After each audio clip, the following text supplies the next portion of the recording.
의원님 질의해 주시기 바랍니다.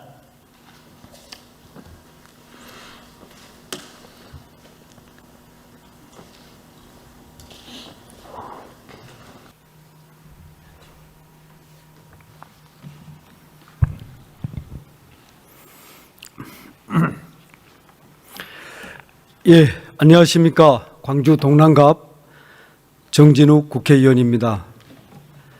지난 윤석열 검사 독재 정권 3년 동안 대한민국이 무너졌습니다. 나라가 존재하는 가장 큰 이유인 국민의 삶이, 경제와 민생이 글자 그대로 도탄에 빠졌습니다. 윤석열 정권 내내 산업 현장과 골목상가에는 고통의 탄식, 비탄이 가득했습니다. 이재명 국민주권 정부의 시작은 단순한 새 정부의 출범이 아니라 윤석열 정권으로 인해 응급 환자가 된 대한민국을 다시 살려내는 긴박한 순간입니다. 병의 정확한 진단이 필요하지만 지금은 응급 조치를 해야 하는 골든 타임입니다.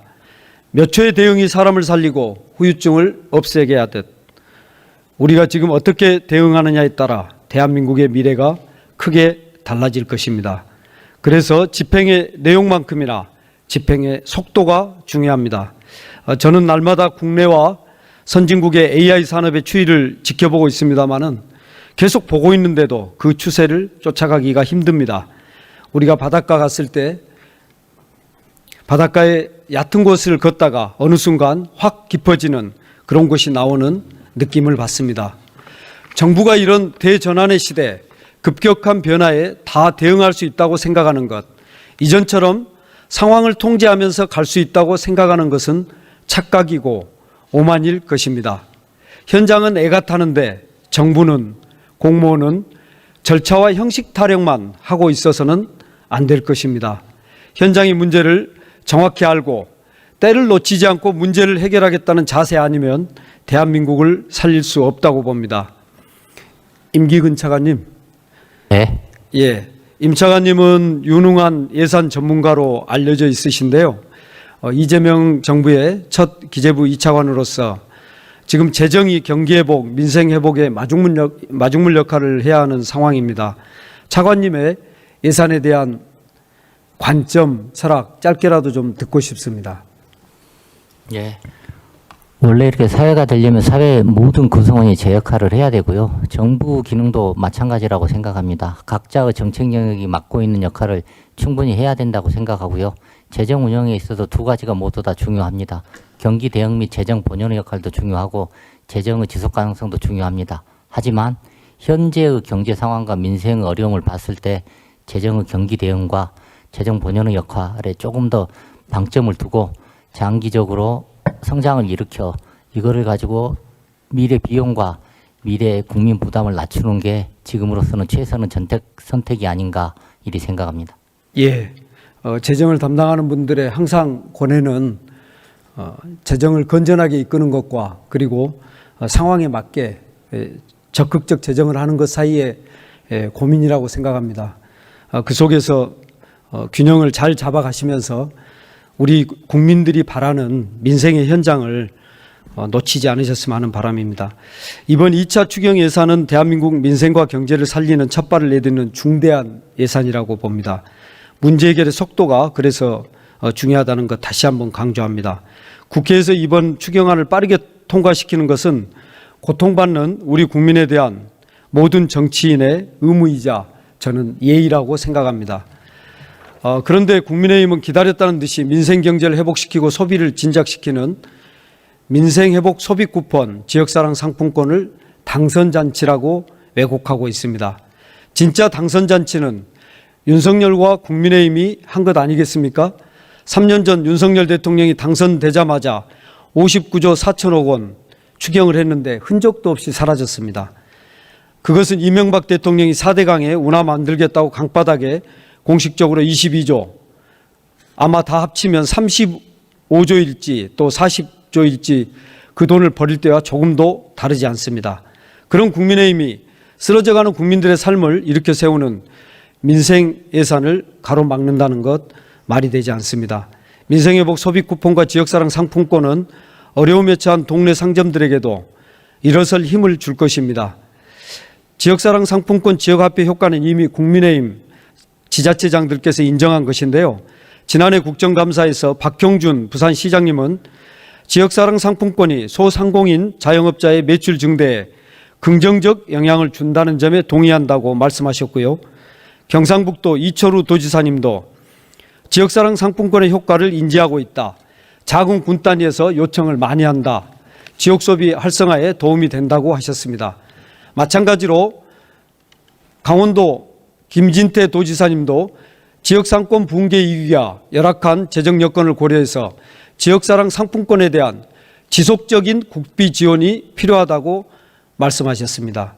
이래도 당선 잔치일까요? 장관님 어떻게 생각하십니까? 현재의 경제 여건에서 꼭 필요한 조치가 아닌가 이렇게 생각하고요. 물론 좀 상황이 안 좋은 그런 사람을 되살리는 데 있어서는 응급처치도 필요하고 수술도 필요하고 체력 보강도 필요하다고 생각합니다. 이거는 응급조치라고 이해를 해주시면 되겠습니다. 예, 이번 추경은 무너져가는 소상공인 자영업자 삶을 세심하게 살피고 있습니다. 소상공인의 재기를 지원하기에 채무조정 프로그램을 만들었는데요. 기준이 명확합니다. 7년 이상 연체 5천만 원 이하인 경우고요. 또 이미 금융활동이 불능 상태인 분들이고 그래서 의도적 연체 가능성을 찾기 어렵습니다. 그런데 이것을 무조건 빚 갚는 사람만 바보냐 이런 식으로 모럴 해저드라고 하는데 그런 식이라면 이제 코로나 시기에 국가가 문 닫으라고 했을 때 그걸 문 닫는 사람은 바보겠습니까? 모럴과 비슷한 단어에 사기 충천을 의미하는 또 다른 모렐이라는 단어가 있는데요. 채무조정 프로그램은 모럴 해저드가 아니라 소상공인 자영업자 사기 진작 프로그램 모렐 부스팅이라고 저는 믿고 있습니다. 차관님, 이 제도가 고위 연체자나 부도덕한 채무자에게 무차별적으로 적용되는 것은 아니지요?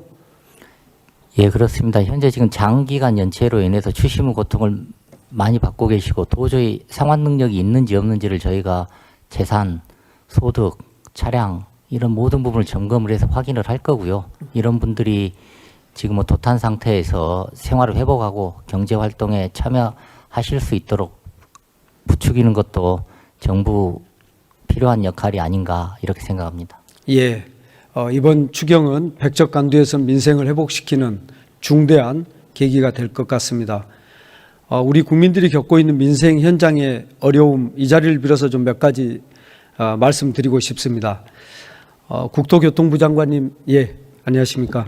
네, 국토교통부 장관입니다. 예, 지역주택조합들의 사업이 건설경기 침체, 시공건설사 부도 등으로 최근 큰 어려움 처한 거 잘 알고 계시지요? 예, 잘 알고 있습니다. 예, 지난 6월 25일 이재명 대통령께서 광주에서 광주시민, 전남도민과 타운홀 미팅을 가졌습니다. 이 자리에서 지역주택조합원들께서 많이 오셔서 어려움을 호소했고요. 또 대통령께서 지역주택조합 문제에 대해서 실태조사와 대책 마련을 지시했습니다. 사실은 지난 대선 내내 여야 가릴 것 없이 후보들이 가는 곳마다 지역주택조합원들이 오셔서 어려움을 호소했는데 알고 계시죠? 네, 잘 알고 있습니다. 예, 지역주택조합은 무주택 서민들의 내집 마련 수단이고요. 그런데 최근 건설경기 불황으로 시공사가 부도가 나고 분양은 안 되고 과중한 분담금이 생기면서 피해가 속출하고 있습니다. 마침 이번 추경에서는 건설경기를 살리기 위해서 자금 조달이 어려운 건설사업장의 특별보증, 정부 출자 리츠 같은 것을 통해서 총 3조 원 규모의 금융 지원을 하기로 했습니다. 대표적인 지역주택조합의 문제가 광주 주월동에 있는데요. 시공사가 법정관리를 신청해서 공사가 1년째 중단된 상태입니다. 저와 문진석 의원 또 정준호 의원 두 분은 국토위원이시죠. 네. 그분들이 중재 노력을 해서 지난 4월 30일 주택도시보증공사 허그라고 하겠습니다. 허그가 시공이행을 승인해서 시공이행 절차를 지금 진행 중에 있습니다. 그런데 중도금 추가 대출에서 대출 기간이 허그의 100% 보증서 발급을 요구하고 있습니다.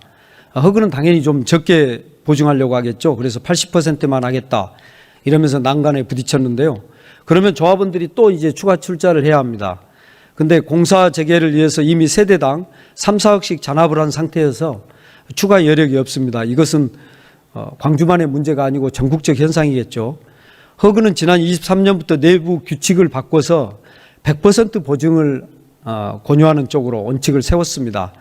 그런데 이제 조월동 지역주택조합은 그 이전에 시작된 공사에서 같은 원칙 적용하기가 어려워서 지금 큰 어려움을 겪고 있는데 이 문제 어떻게 풀어야 될 것 같습니까?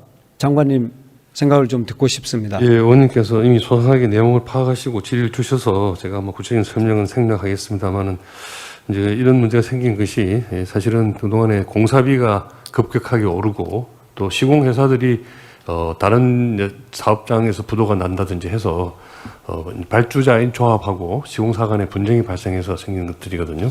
저희가 지금 전국적인 실태 조사를 실시하고 있고 또 거기에 따른 총체적인 해법을 지금 강구하고 있습니다. 예. 이 자리에서 미리 말씀드리기는 아직까지 설익는 대책이라서 뭐라고 구체적인 말씀드리기는 어렵습니다만은 최선을 다해서 문제들을 해결하기 위한 노력을 기울여 나가겠습니다.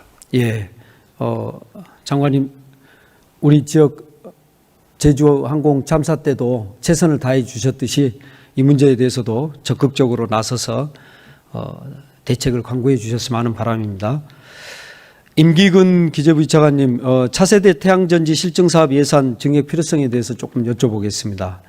차관님, 지난해 우리나라 R&D 예산이 얼마나 삭감된지 아시죠? 예, 무려 4조 6천억 원이었습니다. 기술 개발이 아니면 살아갈 수 없는 나라에서 윤석열 정권이 국가를 상대로 한 폐악질이 이 정도입니다.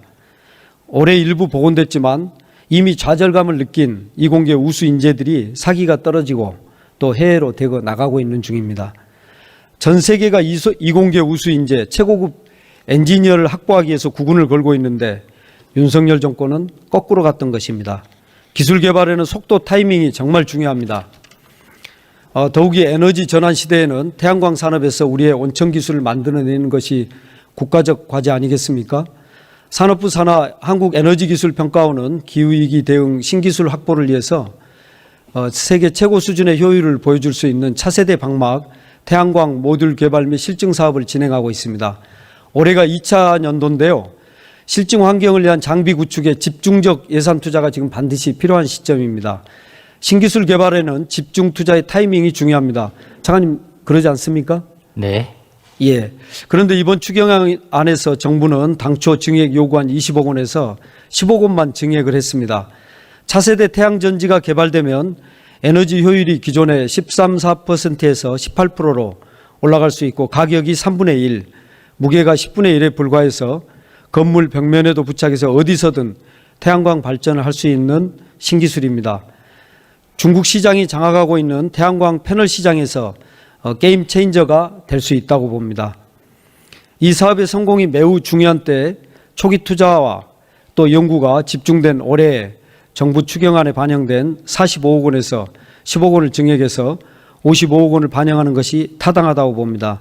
차관님, 심도 있게 고려해 주실 것을 요청드립니다. 사업의 중요성에 대해서는 기본적으로 인식을 같이 하고요. 저희는 지금 집행 가능한 부분을 이렇게 반영했다고 생각하는데 추가로 집행 가능한 부분이 있는지는 예산안 소위 과정에서 논의를 잘하도록 하겠습니다. 예, 일종의 그분들이 지금 개발하고 있는 것도 뭐 창업이자 벤처와 같은 형식이고 유니스트 또 지스트 등 국내 굴지의 연구 대학들이 함께하고 있는데요. 적극적으로 고려해 주시기를 부탁드리겠습니다. 지금 대한민국이 다시 일어서느냐 무너지느냐의 갈림길에 있습니다.